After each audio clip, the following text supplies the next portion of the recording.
Ce que vous voyez là, c'est une base militaire de l'OTAN. Elle a servi pendant la guerre froide pour lutter contre l'espionnage de l'URSS.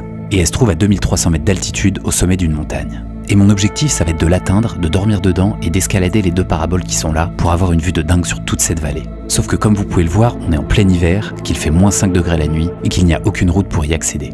Ah oui, et j'ai oublié ma paire de raquettes, donc le chemin promet d'être compliqué. Ça y est les amis, la mission commence. Là j'ai 7 km qui m'attendent avant d'arriver à la base de l'OTAN, qui est tout là-haut, derrière moi dans les montagnes. Perdu pour l'instant, pas encore de visuel. Allez, c'est parti.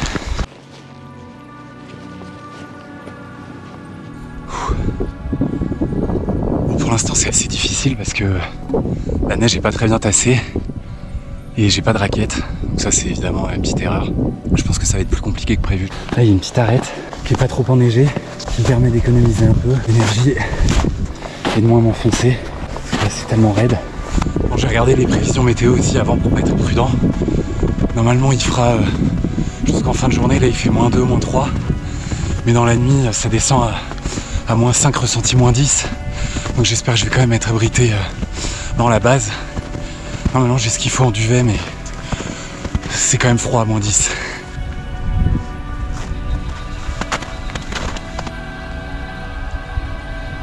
Premier visuel sur l'objectif, tout là-haut. Il reste encore un sacré chemin. En plus c'est pas déneigé donc là je reste sur le sentier, enfin la route qui est recouverte de neige et après je pars tout comme ça, je longe la crête. Et puis après je remonte comme ça et le long des poteaux là-bas. Là, je vous cache pas que la progression là est lente et difficile. Surtout que il me reste encore tout ça à monter comme ça jusque là-haut. Mais bon, on a le temps, on n'est pas pressé, on va kiffer. Puis se faire un peu de mal. Regardez, je vous disais à l'instant que je m'enfonçais au niveau du genou. J'ai pas menti.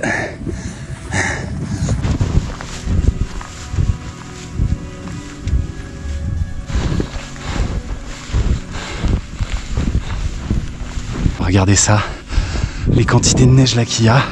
Heureusement que je sais que sous moi là, normalement, il y a une grosse route. Donc je suis pas non plus inconscient à aller en plein hors-piste, à marcher n'importe où. Je vais refaire un petit topo de la route. Ouais, je suis bien dessus, donc il faudra que je fasse un petit demi-tour par là-bas. On voit la base qui est dans les nuages maintenant. Ça y est, donc moi je viens de là, comme ça. Et là, la route apparemment, elle repart comme ça. C'est parti. Voilà, donc ça, c'est la barrière de sécurité qui permet de me repérer. Je sais que je suis sur la route, mais ça vous montre un peu le niveau et la quantité de neige qu'il y a. Ah, si près et à la fois si loin encore.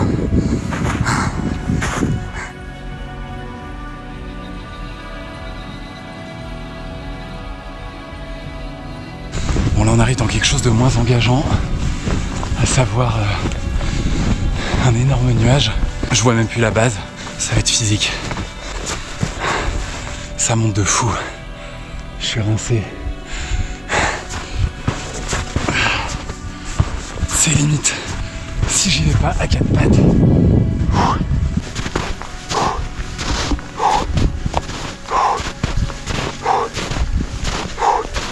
Ouais mais là c'est raide. Allez. Avec les 15 kilos là, je pèse quasiment 100 kilos en tout. Mes jambes sont pas habituées à porter tout ce poids de manière aussi raide.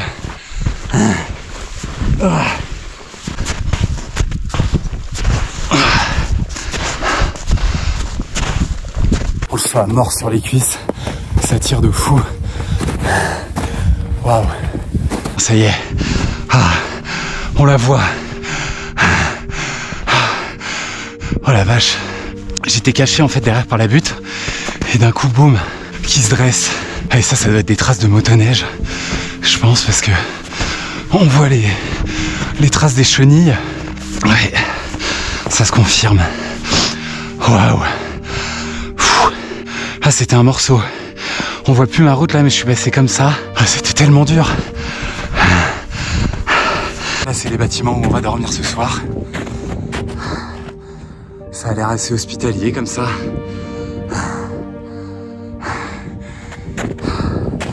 Et là, il y a la belle antenne.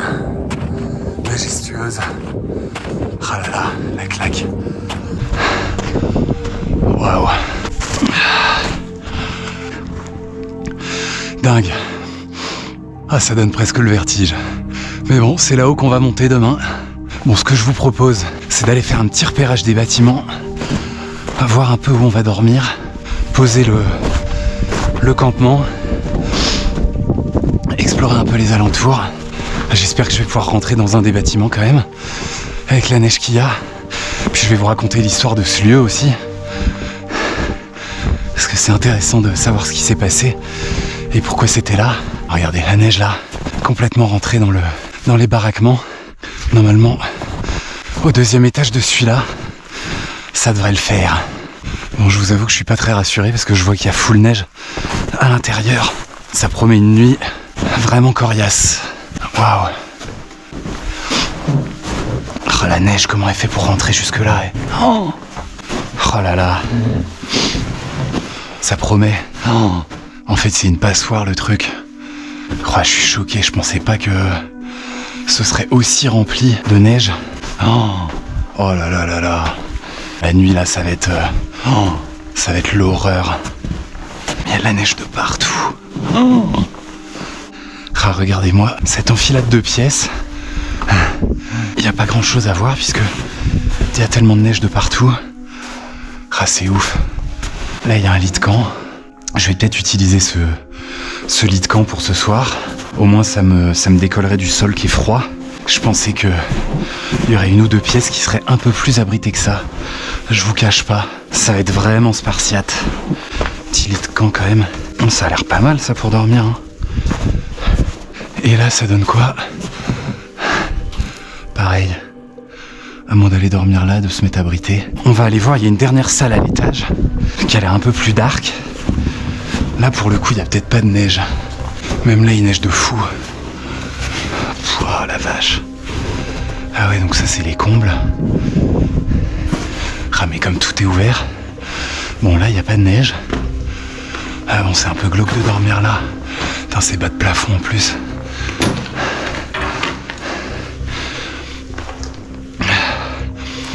Ouais, c'est pas hyper chaleureux.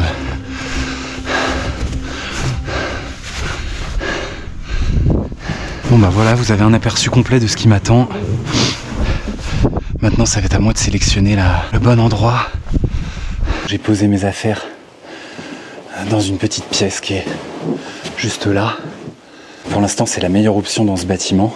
Mais en fait, comme il y a 0 fenêtre de nulle part, et ben la neige, vous le voyez, il y a quantité astronomique de neige partout. Ce qui fait que bah, ça va être pas comme si je dormais dehors, mais presque. On va essayer de passer par là. Bah là, comme vous pouvez le voir, les antennes sont dans le brouillard. On ira les voir demain matin. Au réveil, il fera beau normalement. Là, on va aller se faire à manger. Puis voilà, se préparer pour la nuit. Là, quand il fait jour, ça va bien, mais dès qu'il va faire nuit, ça va être beaucoup plus austère comme endroit.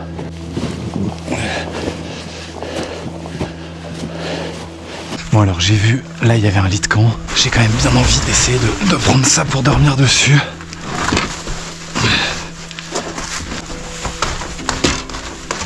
Oh, je vais faire ça. En fait ce petit lit de camp là, ça m'évitera d'être à même le sol. Yeah. Ce qui serait peut-être pas mal, ce serait de dégager cet endroit. Puisque c'est là que je vais dormir. Comme ça, j'enlève un peu la couche de froid. Les fenêtres là, elles sont un peu... Ouais, elles sont complètement ouvertes. Mais j'aurai peut-être ce mur qui va m'abriter.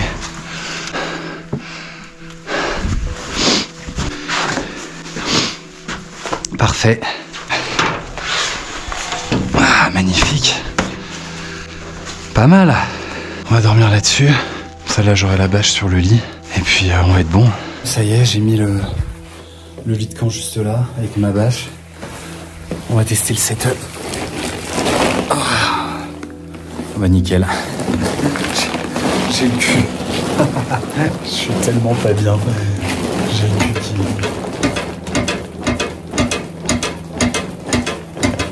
J'ai le cul qui touche par terre. Bon, du coup, j'ai viré le lit de camp. Je vais racler un peu la neige qu'il y a là pour éviter que ça remonte avec le froid. ça me semble pas trop mal. Voilà, donc c'est comme ça que je vais dormir. Là, je vais pouvoir me faire un petit truc à graille. Il est 17 h et puis après on va attendre la nuit et puis... Bon, petite galère qui vient de m'arriver là. Je vois que la bouteille de gaz est pas compatible avec mon truc. Donc impossible de faire chauffer de l'eau. Nickel. En fait, c'était la dernière bouteille qu'il y avait dans le Décathlon.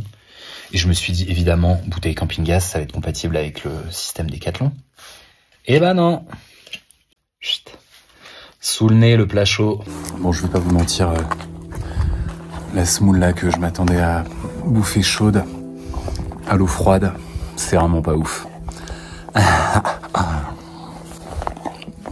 Les croutons ils croquent encore, c'est rude. Ça y est les amis, la nuit se rapproche et il commence à neiger pas mal. J'espère que ça va pas effacer trop mes traces et que je vais me repérer demain quand même pour rentrer parce que je suis arrivé en haut mais il faut que je redescende.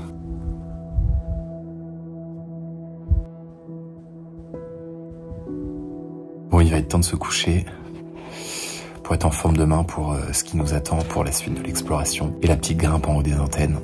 Bonne nuit, à demain.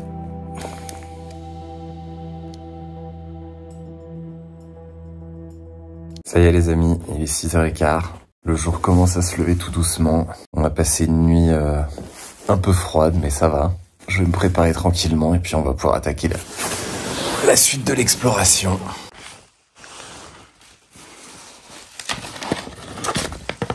La bonne chaussette. Bon, le camp est quasiment levé. On va pouvoir attaquer la suite de l'exploration et l'arrivée jusqu'en haut de l'antenne. Alors hier, il y a cet endroit-là que j'ai pas exploré. Je vois qu'il y a une trappe et un lit ici pour servir d'échelle. Je sais pas ce que c'est. Avec la trappe et tout qui s'ouvre là. Ah, c'est un poste de commandement énorme.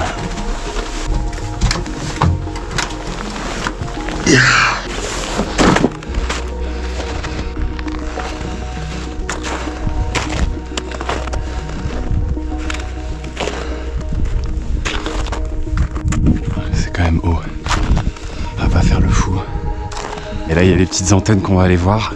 Mais alors, je suis pas sûr qu'on puisse redescendre par là.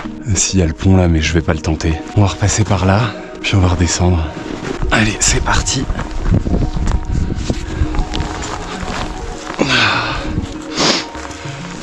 Par contre, on va passer là.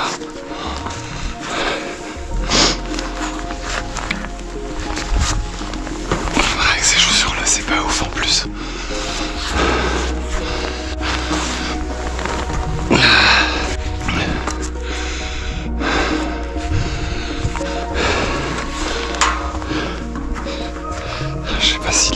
Et tout.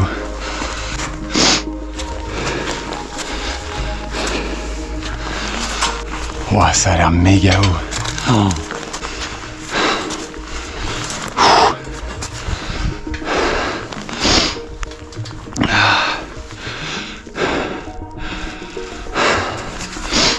Moi j'ai préféré passer par l'échelle parce qu'avec des grosses chaussures de rando, c'est pas facile de grimper ça.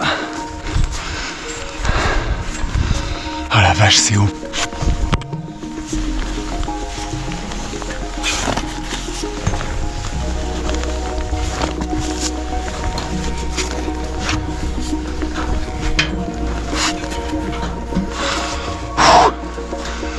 C'est giga haut.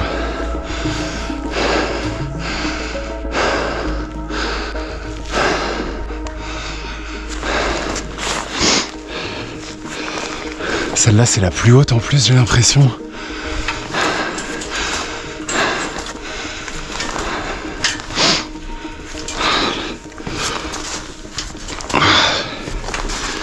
La vache.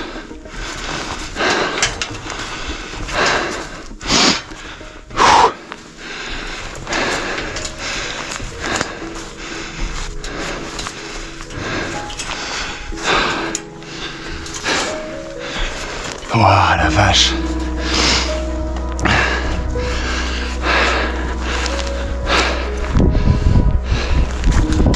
Waouh. Ça met une balle, hein. Putain, c'est haut. Oh, qu'est-ce que c'est haut. Ah, la vache.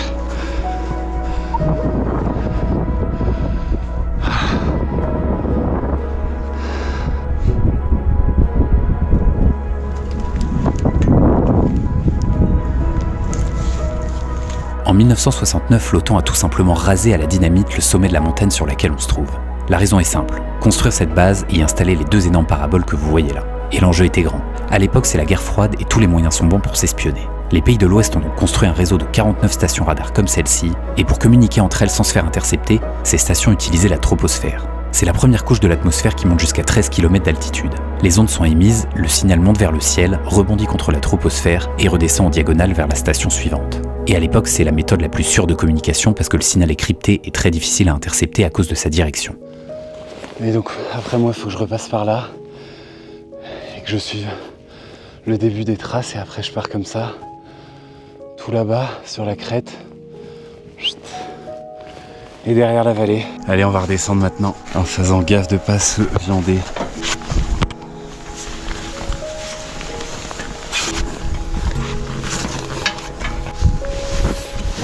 Bah, ça m'a eu une bonne petite montée d'adrénaline quand même.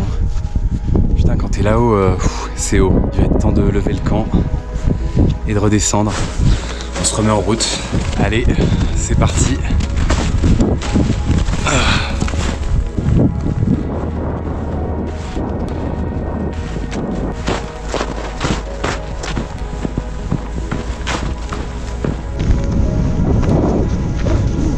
Je vais bientôt perdre la station de vue. Elle est là-bas derrière moi. Puis j'ai fait tout le tour comme ça là. Dans 1,50 m de poudreuse, c'était l'enfer. Ça y est, mission terminée. Tout s'est bien passé pour finir. C'était intense, mais moi j'ai bien kiffé. J'espère que vous aussi. Et puis on se retrouve bientôt pour une prochaine. Ciao!